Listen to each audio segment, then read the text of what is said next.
student, I hope you are all well there. Dear student, today we are going to start a new topic, that is Roman numeral. Open up your book, page number 23. ठीक है. अब Roman numerals क्या है, जिस तरह हमारे ये number system है 1 2 3, ठीक है, हम करते हैं ना, इसी तरह जो रोमन न्यूमरल्स होते हैं ये भी एक नंबर सिस्टम है जो रोम में यूज़ होता था. ठीक है, होता है. ठीक है. नाउ अभी क्या है रोमन न्यूमरल्स, जो ये हम यूज़ करते हैं ना न्यूमरल्स 0 1 2, ठीक है, इनसे ही हमारा नंबर सिस्टम बनता है. ठीक है. अब इनको क्या बोलते हैं, इनको ये जो 0 1 2 3 हमारे न्यूमरल्स हैं इनको बोलते हैं हिंदू अरेबिक न्यूमरल्स. ठीक है. थोड़ी सी मैं आपको इसका बैकग्राउंड बता देती हूँ. हिंदू अरेबिक न्यूमरल्स क्यों बोलते हैं, एक्चुअली ये कहाँ पे यूज़ हो रहे थे, इंडिया में. कहाँ पे इनके डिस्कवर हुआ था, इंडिया में. लेकिन इनको अरब्स लोग जो हैं वो यहाँ पे आते थे ट्रेड करने, तो वो यहाँ से लेके गए और उन्होंने वेस्टर्न कंट्रीज़ में इनको इंट्रोड्यूस करवाया. ठीक है, वहाँ पे बताया. तो फिर इनको क्या कहने जाने लगा वेस्टर्न कंट्रीज़ में, ये वाले जो हम करते हैं हिंदू अरेबिक न्यूमरल्स. ठीक है. अब ये जो हिंदू अरेबिक न्यूमरल्स हैं इनसे ही हमारा नंबर सिस्टम बनता है. किसकी बात कर रही हूँ मैं, डिजिट्स की बात कर रही हूँ. हमने पढ़ा ना ये जो डिजिट्स हैं, ठीक है, इनसे ही हमारा नंबर सिस्टम बनता है जो हम पढ़ते हैं. ठीक है.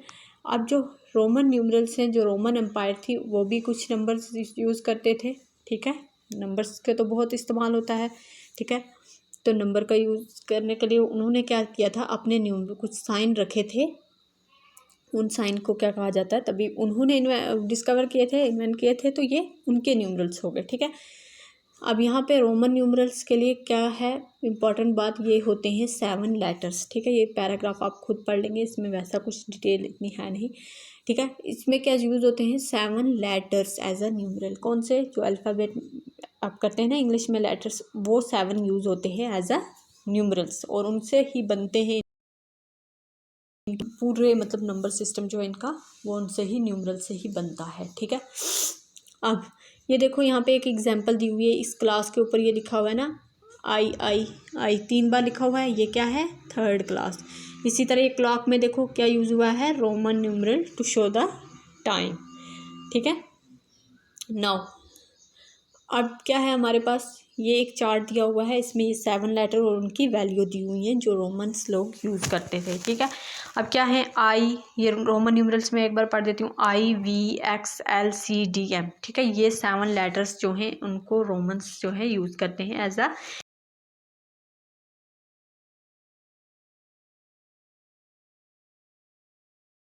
5 होती है, X की 10 होती है, L की 50 होती है, C की 100 होती है और D की 500 एंड लास्ट वन M की 1000.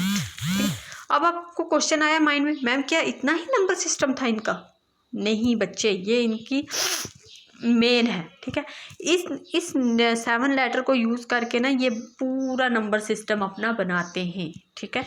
अब उनके लिए उन्होंने कुछ सर्टेन रूल्स रखे हैं, हम वो पढ़ेंगे तो हमें पता चलेगा 2 कैसे बनता है, 3 कैसे बनता है. 2 और 3 का नहीं दिया हुआ ना, यहाँ पे सिंबल साइन नहीं दिया हुआ, तो वो कैसे बनता है वो हमें पता चलेगा. देयर आर सर्टेन रूल्स जो हमें पढ़ने हैं और हमें लर्न भी करने हैं. ठीक है. No before that let me give you an activity. आपने क्या करना है, ये जो चार्ट है ये आपने ड्रा करना है. ठीक है. किस पे करना है, एक ड्राइंग शीट ले लेनी है, जो भी प्लेन पेपर है, जो भी आपके पास अवेलेबल है. ठीक है. मार्केट तो जा नहीं सकते, तो आपने क्या करना है, उस पर ये बना के एक अच्छा सा चार्ट कलर्स के साथ, कलर्स का यूज़ करके वो सेंड करना है मुझे. ठीक है. ये आपकी एक्टिविटी है. ठीक है. अभी होमवर्क देना वो अलग है. तो ठीक है, इसमें आप कैसे बना लेंगे, ये पता है ना, ये वाली हॉरिजॉन्टल साइड है, शेप फॉर्म है, तो आपने इसको वर्टिकल फॉर्म में बना लेना है. ऊपर टॉपिक डालना है रोमन न्यूमरल. ठीक है. चैप्टर मत डालना, सिर्फ ये, क्योंकि ये चार्ट है, पता है ना, तो उसमें आपने यहाँ पे रोमन न्यूमरल्स लिख लेने हैं और यहाँ पे उनकी वैल्यूज़ लिख लेनी है. मतलब यहाँ आई लिख लेना है, उसकी वैल्यू लिख लेनी है 1. ठीक है. यहाँ पे वी लिख लेना है, उसकी वैल्यू लिख लेनी है 5. ठीक है. आप इसको मैच स्टिक के साथ हेल्प से भी बना सकते हो कि आप रोमन न्यूमरल को मैच स्टिक से लिखें. ठीक है. बहुत अच्छे अच्छे आइडियाज़ होते हैं. आप कलर पेंसिल जो आपके पास अवेलेबल है, तो मैं आपको वो नहीं बोलूँगी करना ही करना है आपने मैच स्टिक, नहीं, आपके पास जो अवेलेबल है. अगर आपके पास कलर भी अवेलेबल नहीं है देन आप पेंसिल का ही यूज़ करके बना के मुझे भेजोगे, ठीक है। और अपना नाम, उस पर आपका नाम और क्लास भी मेंशन होनी चाहिए, ठीक है। नाउ ये तो होगी एक्टिविटी। नाउ अब हमें क्या सीखना है कि क्या रोमन्स सिर्फ यही नंबर, इतना सा ही उनका नंबर सिस्टम था, तो वो हमने जानना है। तो उनका नंबर सिस्टम इतना नहीं था, उनका भी उतना ही बड़ा नंबर सिस्टम है जितना हमने पढ़ा, लेकिन उनका क्या है, जिस तरह हमारे क्या थे, हम करते हैं ना ये जो बनाते हैं, तो हमारे पास भी तो कितने 9 ही डिजिट हैं, उन्हीं 9 डिजिट से हम कितने सारे नंबर क्रिएट करते हैं। लेकिन हमें ये है कि ये सारे एक साथ में दिए हुए हैं 0 1 2 3 4। इनका ऐसा नहीं है, इनका जो है 7 लेटर हैं, उन 7 लेटर की अलग अलग वैल्यू है ना, अलग वैल्यू। 1 की अलग है, 5 की अलग है, सॉरी बी की अलग वैल्यू है, ठीक है, आई की अलग वैल्यू है, इसी तरह एम की अलग वैल्यू है। अब इनके लिए कुछ इन्होंने रूल्स रखे हैं, तो हम सीधा रूल पे ही मूव ऑन करते हैं, ठीक है। अब क्या है, फर्स्ट रूल हमें क्या कहता है, to form a large number, एक बड़ा नंबर बनाने के लिए क्या हम क्या करेंगे, ये जो हमारे लेटर्स यहाँ पे 4 लेटर इन्होंने लिए हुए हैं, आई एक्स सी एंड एम, ये जो 4 लेटर लिए हुए हैं, इनका क्या करेंगे, can repeat up to 3 time, ठीक है। ये रूल्स है और ये यही चलेगा, मतलब इनको हम 3 बार तक रिपीट कर सकते हैं। एक बार तो करते हैं, ये एक बार इन्होंने बोला हुआ है 10, दूसरी बार इसको रिपीट कर सकते हैं, तो हमारा आंसर क्या आ जाएगा, 10 + 10, मतलब ऐड ऑन करते जाना है, ठीक है, 20। तीसरी बार कर लेंगे तो कितना हो जाएगा, 10 10 10 और 30, ठीक है। अब 4th टाइम नहीं करेंगे, ये इनका रूल कहता है। ये ना हो कि आप 4 बार कर लो, मैं आपको बोलूँ ये हमारा हिंदू अरेबिक न्यूमरल है, 40 नंबर है, 40, इसको बताओ रोमन न्यूमरल में क्या लिखेंगे, तो आप बोलोगे मैम इनको ही रिपीट करते हैं। No, this will be totally wrong, ठीक है। ये रूल है, कहता है कि इन 4 जो लेटर्स हैं इनको हम 3 बार, मैक्सिमम इनको 3 बार कर सकते हैं repeat, to get a number, ठीक है। एक नया नंबर लेने के लिए हम, टू फॉर्म अ लार्जर, बड़ा नंबर हासिल करने के लिए इन 4 को हम 3 बार ही रिपीट कर सकते हैं, ठीक है, रूल नंबर 1। अब रूल नंबर 2 क्या कहता है, a smaller numerals get added to the greater numeral on its left, ठीक है। आपको पता है ये एक, मतलब अगर ये एक नंबर है, ठीक है, तो ये इसकी क्या हो जाएगी, लेफ़्ट साइड हो जाएगी, ठीक है। लेकिन ये न्यूमरल क्या है, अब रूल जो कह रहा है वो स्मॉलर न्यूमरल की बात कर रहा है, पर यहाँ पे मैंने क्या लिख दिया है, greater numeral. I just want to show you sides, left and right, ठीक है। नाउ अब यहाँ पे हम एग्जांपल यहाँ से ही कोट कर लेते हैं। देखो यहाँ पे दिया हुआ है वी आई स्मॉलर न्यूमरल है, वी क्या है, लार्जर न्यूमरल है। तो रूल नंबर 2 क्या कहता है कि ये जो स्मॉलर न्यूमरल है ये क्या हो जाएगा, ऐड हो जाएगा इस लार्जर न्यूमरल में, ठीक है। तो इस लार्जर न्यूमरल की क्या वैल्यू है, 5, वैल्यूज़ वही रहेंगी जो हमने 7 लेटर पढ़े, उनकी वैल्यूज़ वही रहेंगी। अब देखना है उसमें से सब्ट्रैक्ट करना है कि एडिशन करना है, बस रूल्स वही हैं और किस तरह से करना है, ठीक है।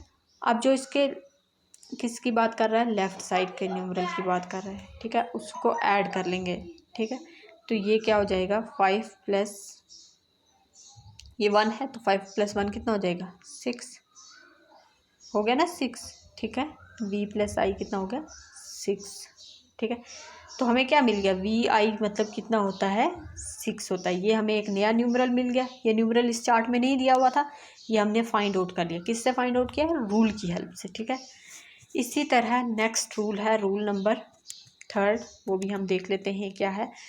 तो a smaller numeral get subtracted from the greater numeral on its right, ठीक है। लेफ्ट पे क्या रूल हो रहा था, लेफ्ट पे ये रूल था कि वो उससे क्या हो जाएगा, ऐड हो जाएगा। और राइट पे क्या रूल चल रहा है कि अगर एक स्मॉलर न्यूमरल है, let take this example I V, ठीक है। अब आई वी के क्या वैल्यू है, आई वी की 4 है, ठीक है। मैं कहती हूँ आई वी की वैल्यू 4 है। Now tell me how, why, कैसे है ये, हाउ। तो आप बोलोगे मैम इनका रोमन न्यूमरल्स में क्या है, एक रूल है कि ये जो स्मॉलर न्यूमरल है इसके राइट साइड पे क्या है, वी जो है लार्जर है ना, स्मॉलर कैसे है, ये 1 है, ये 5 है, तो वी क्या है, ग्रेटर न्यूमरल है। तो ये स्मॉलर न्यूमरल इस ग्रेटर न्यूमरल से क्या हो जाएगा, according to Roman numeral rules subtract हो जाएगा। तो क्या आंसर मिल जाएगा, 5 में से उससे हो जाएगा, मतलब 5 में से 1 डिडक्ट हो जाएगा, तो क्या आंसर आ जाएगा, 4। इसलिए मैम आई वी क्या है, 4 है, ठीक है।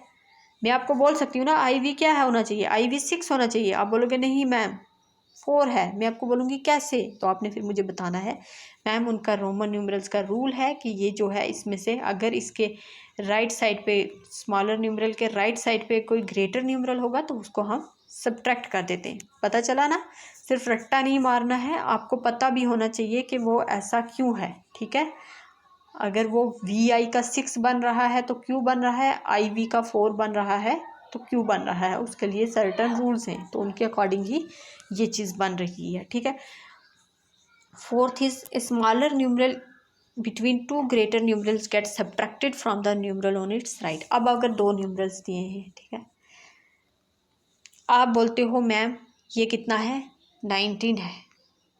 ठीक है, मैंने बोला XIX, मैंने ये 3 न्यूमरल आपको लिख के दे दिए। ठीक है, ठीक है, और मैंने आपको क्या बोला कि ये 19 है। तो आप मुझे पूछोगे ना मैम कैसे 19 है, क्योंकि X की वैल्यू तो 10 है, I की वैल्यू कितनी है, ये I है, इसकी वैल्यू 1 है और इसकी भी 10 है, तो 10 और 10 20। ठीक है, 10 और 10 20 और 1 क्या हो गया 21। आंसर क्या आना चाहिए 21 है।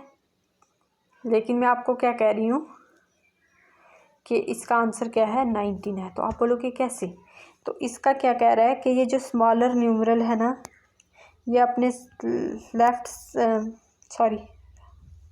राइट, जो राइट साइड, अब यहाँ तो सेम है, दोनों 10 10 है, क्या अब तक कहीं कुछ और हो, यहाँ पे V हो 5 हो, तो उस वक्त ये रूल जो है वही लगेगा कि राइट साइड से क्या हो जाएगा, वो ये जो स्मॉलर न्यूमरल आपका I है, ये अपने दो न्यूमरल के बीच में अगर होगा तो ये अपने राइट साइड के न्यूमरल से सब्ट्रैक्ट हो जाएगा। मतलब 10 में से 1 निकाल दो, कितना हो जाएगा, ये इन दोनों की वैल्यू क्या आ जाएगी 9। ठीक है, तो 10 और 9 कितना हो जाता है, ऐड कर लेंगे 19। तो XIX क्या बोलोगे आप, क्या है। ठीक है, या आप बोलोगे 19 है, आप क्या बोलोगे मुझे, मैम ये 19 है, तो मैं बोलूँगी कैसे, तो आपने बोलना है कि मैम जब स्मॉलर न्यूमरल जो है, स्मॉलर रोमन लेटर अगर बीच में होगा न्यूमरल, ठीक है, उसको हम उसके राइट साइड वाले न्यूमरल से डिडक्ट कर लेंगे और बाकी पूरा को फिर जो बच जाएगा उसको दूसरे में ऐड तो वो होगा ही होगा। ठीक है, तो हमारा आंसर क्या आ गया 19। आई होप कि आपको ये समझ आया होगा। इन रूल्स को आपने 2 बार रीड आउट करना है।